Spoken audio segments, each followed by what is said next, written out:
And a good afternoon, Mark. How the heck are you? Hi, I'm doing great. How are you guys?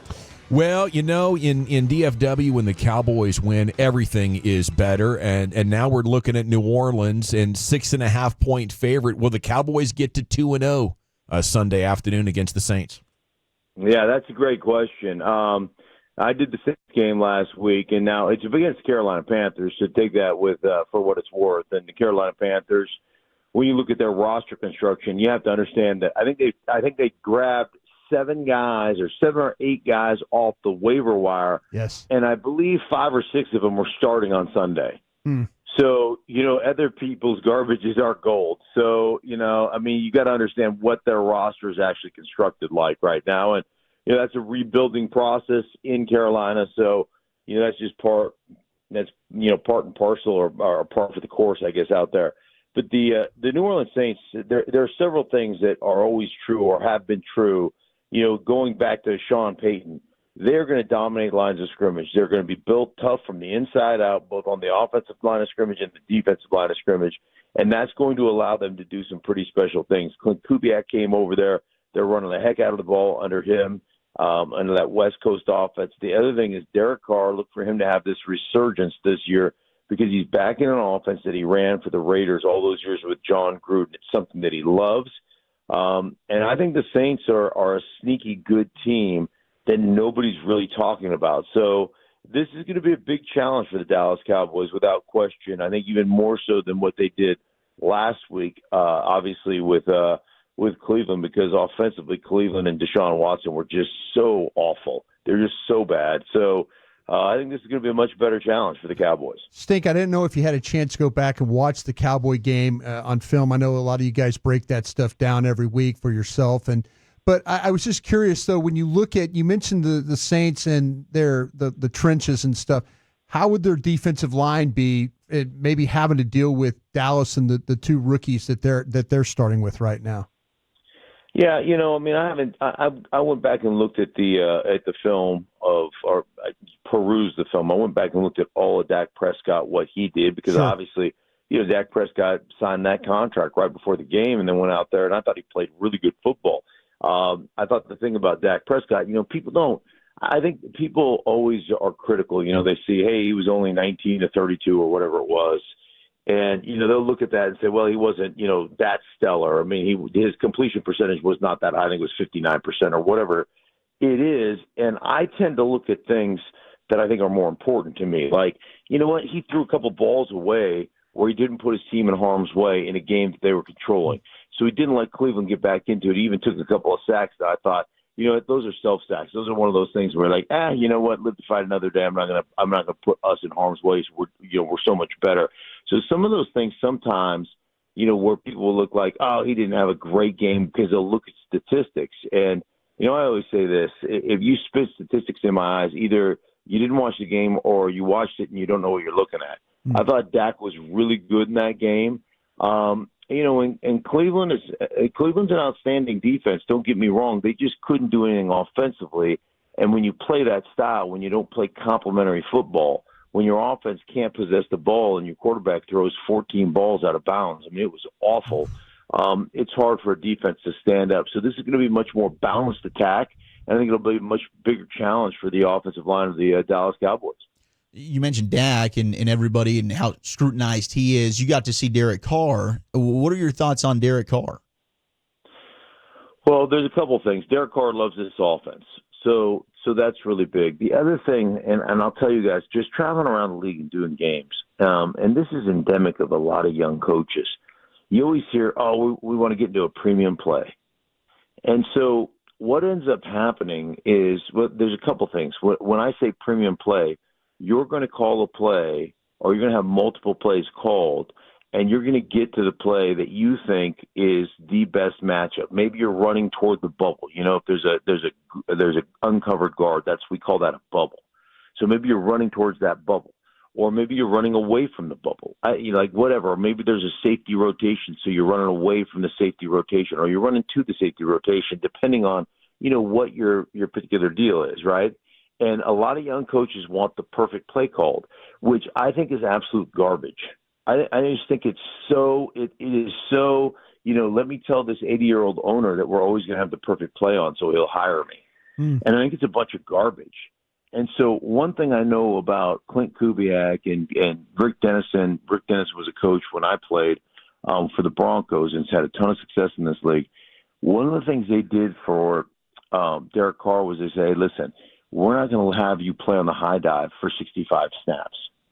We're going to take you off the high dive, and we're going to give you a bunch of call it and run it, or what we call sometimes tank plays, where we just line up and we run it regardless because it's good against everything.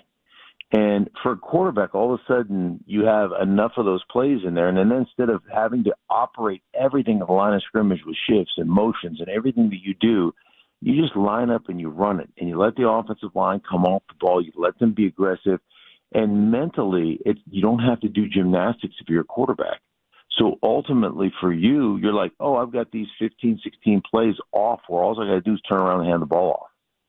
And it really takes some pressure off you because there's a bunch of times where you're going to have to really orchestrate the entirety of the offense. And Derek loves the offense, and he loves the fact they're doing that for him. And, against that Carolina team, now, be it there was probably 4 or 5 guys on the defensive side of the ball that got there in late August, right, that were starting. So, it wasn't exactly the greatest competition, but boy, I tell you what, they were humming on the offensive side of the ball. They really looked good, and he was super sharp. Stink, I'm glad we're actually talking to you right now because I've been a big fan of yours for a long time, and I know that you will be somebody that can give me good advice in this area. We do Survivor picks every Friday. I picked Cincinnati to beat New England, so now I've got to do a bet payoff on this coming Friday. One of ours is the pee your pants. And it is, you do that, you just go in the pants, and now I got to do the rest of the show like that. What kind of advice or guidance do you think I should go through with this? You have to pee your pants? It's an option. During the show? It's an option. Or what's the other option? There's tons on the table. Pickled One's pig like pickled feet. pig's feet, yeah. The ass hat where you wear a dirty diaper on your head for the course of the program. Yeah, it's just it depends. Can you just pay the money, or you've got to actually have a humiliation shot? It's about the humiliation, the suffering, yeah. But you were peeing in your pants like regularly at work. You kind of made it seem but okay. it was all, I was so sweaty, and there's some, a little bit of urine mixture in that sweat. It wasn't like it was uncomfortable. But if you're just sitting in your own urine, Probably and not the you're going to best. sit throughout the entirety of the show, that's not comfortable. I can guarantee you that. But the dirty diaper on your head is certainly not anything that anybody wants to do either. So, if I had to choose between those two, I would piss my pants without even thinking about it. It's Mark Schlereth here breaking it down for you. We do it. We have the blue injury tent on the sidelines. Couldn't we get some type of bathroom situation for these players going here? Oh yeah, they have a bucket in there. Oh, just a little sideline bucket is all. Yeah, there's the sideline bucket. They do, but that would require effort on my part. Like I wasn't going to give effort. I was already miserable anyhow. So what's a little urine in your pants? And you would vomit before games as well, correct? I have that right? Every game I ever played, probably all the way back to maybe even high school. Always vomited. We had a trash can in the middle. So the offensive line, when I played in Denver, we had a little trash can. We were in the corner, so we went down one side, and then on the other side, we were right in the corner. The coach's offices were right there. We had a trash can right in the corner, and then it's like once one guy starts chain reaction vomit. Yes. So we had 3 or 4 guys that were real pukers. Myself, Tommy Nalen, Matt Lepsis. So as soon as the first guy started puking, then it was a line at the trash can. We'd all just be taking turns standing around group puke. Because once one guy goes, there's and then you got to run to the trash can, and then it's just all over. You're just having, you're having a like I said, it's like a group puke. So bonding. that would happen every game. Did Shanahan wait for the pregame speech before you guys all started puking? Or was it after? How did that all transpire? We would come back in from warm-ups before you got a little like, hey guys, we're gonna go out there and we're gonna do this, and let's So we would the pregame puke was before when we were going out to warm up. Okay, there we go. Yeah. Yeah, so you're going out to warm up, and you're just like, you work yourself up because there's nothing good that can happen for you when you're an offensive lineman. Yeah. Like, I mean, think about it. You could absolutely dominate the defensive line. You guys can put 250 yards rushing up, not give up a sack, and all that stuff.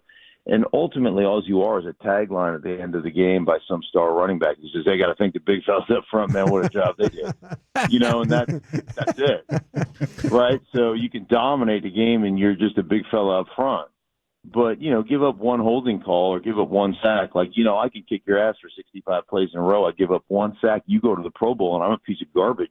So like, that's the paranoia playing the position I played. So, yeah, every guy on the offensive line, for the most part, every guy I ever played with, I don't know if it's, if there's a different philosophical approach to the game now, but every guy I ever played with was completely motivated out of fear and paranoia. Like, we were a neurotic group, like an incredibly.